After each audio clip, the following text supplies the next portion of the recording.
Headline বাংলাদেশের পক্ষ থেকে স্বাগত জানাচ্ছি। দর্শক, আমরা আছি এই মুহূর্তে চট্টগ্রাম নগরের জামালখানে, যেখানে একটি বহুতল ভবন আসলে আগুন লাগার যে বিষয়টি সেটি ঘটেছে। এবং আমরা এই মুহূর্তে এই পর্যায়ে দেখতে পাই যেখানে অগ্নি নির্বাপনের জন্য যে ফায়ার এক্সটিংগুইশার বাহিনী তারা আসলে এসেছে এবং তারা তাদের সর্বোচ্চটুকু করছে এবং এখনো পর্যন্ত আসলে অগ্নি নির্বাপনের ঘটনাটি সমাপ্ত হয়নি এবং আগুন লাগাতে বিষয় আপনারা দেখতে পাচ্ছেন এখনো পর্যন্ত যে উপর থেকে যে আহ, অধিক হারে যে ধোঁয়া নির্গত হচ্ছে, এখানে আসলে ওই বহুতল ভবনের উপরে আগুন লাগার ঘটনাটি ঘটেছে এই জায়গাতেই মূলত। আইন শৃঙ্খলা বাহিনীর সাথে যে কিছু আইন শৃঙ্খলা বাহিনীর সাথে অগ্নি নির্বাপনের জন্য ফায়ার এক্সটিংগুইশার বাহিনী, fire and rescue response team এসছেন, যারা আসলে এখানে কাজ করছে। এখনো পর্যন্ত এই অগ্নি নির্বাপনের কাজ সম্পন্ন হয়নি।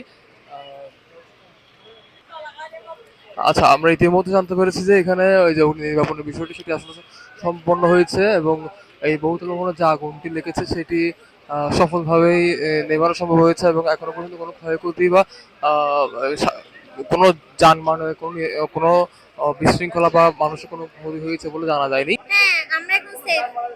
না না, ক্ষতি হয়নি। আমাদের বাসা পাঁচতলায়। আমরা ঠিক আছি। আমার মা আর বোন ছিল আর কি। আমি হসপিটাল থেকে আসছি খবর পেয়ে। নিরাপদে, হ্যাঁ। হ্যাঁ, হ্যাঁ, ফ্ল্যাটের বাসিন্দারা। লাগছে কি এবার? আমি যেটা শুনছি কম্পিউটারের থেকে আগুন লাগছে। কম্পিউটারের টেবিলে আগুন লাগানো ছিল। এরকম কিছু শুনছি। মানে ইলেকট্রিসিটি শর্ট সার্কিট থেকে হতে পারে। বলেন। না, আলহামদুলিল্লাহ নিয়ন্ত্রণ আসছে ভাইয়া। না, আমাদের নিয়ন্ত্রণ চলে আসছে আলহামদুলিল্লাহ।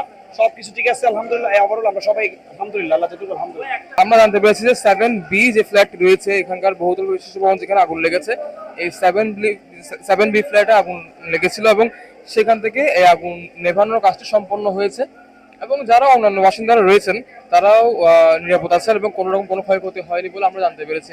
যে ইতিমধ্যে যে ফায়ার রেস্কিউ টিম যেটা কাজ করছিল তারা এখান থেকে বেরিয়ে পড়ছেন, কারণ এখানে যে মূলত অগ্নিসংযোগটি ঘটেছিল ইউরেকা ভবন, জামাল খানের যে বহুতল বিশিষ্ট ভবনটি সেখান থেকে যে অগ্নিসংযোগ ঘটেছিল এবং আমরা দেখতে পাচ্ছি যে আগুনের যে র্যাশটি সেটি এখনো পর্যন্ত কাটেনি এখান থেকে। তবে যে নিরাপত্তার বিষয়টি সেটি আমরা জানতে পেরেছি যে অন্যান্য ফ্ল্যাটগুলোর যে নিরাপত্তা সেটি সম্পর্কে এখনো পর্যন্ত কোনো বিস্তারিত তথ্য আমরা জানতে পারিনি যে অন্যান্য ফ্ল্যাটগুলোতে নিরাপত্তার জন্য আসলে কি ব্যবস্থা গ্রহণ করা হয়েছে। তবে এখানে যে ফায়ার রেস্কিউ টিম রয়েছে তারা খুবই দায়িত্বশীলতার পরিচয় দিয়েছেন এবং দ্রুত সময়ের মধ্যেই যে অগ্নি নির্বাপনের বিষয়টি সেটি সম্পন্ন করেছেন এবং ইতিমধ্যে তারা তাদের টিম নিয়ে এখান থেকে চলে যাচ্ছেন। এবং যে ভবনটির মধ্যে অগ্নিসংযোগ ঘটেছিল সেখানে যে যারা বাসিন্দারা থাকেন, ফ্ল্যাটের বাসিন্দারা, তারা এখনো পর্যন্ত নিরাপদ আছেন। কোনো রকম কোনো ক্ষয়ক্ষতি তাদের হয়নি। তবে ভেতরে অভ্যন্তরে যে জিনিসপত্র বা অন্যান্য কিছুর যে ক্ষয়ক্ষতি সেটি সম্পর্কে এখন আমরা স্পষ্ট ধারণা পাইনি। এই ছিল সর্বশেষ আপডেট নগরী জামালখান থেকে। আপনাদের সাথে আছে আমি বিভোর, হেডলাইন বাংলাদেশ চট্টগ্রাম।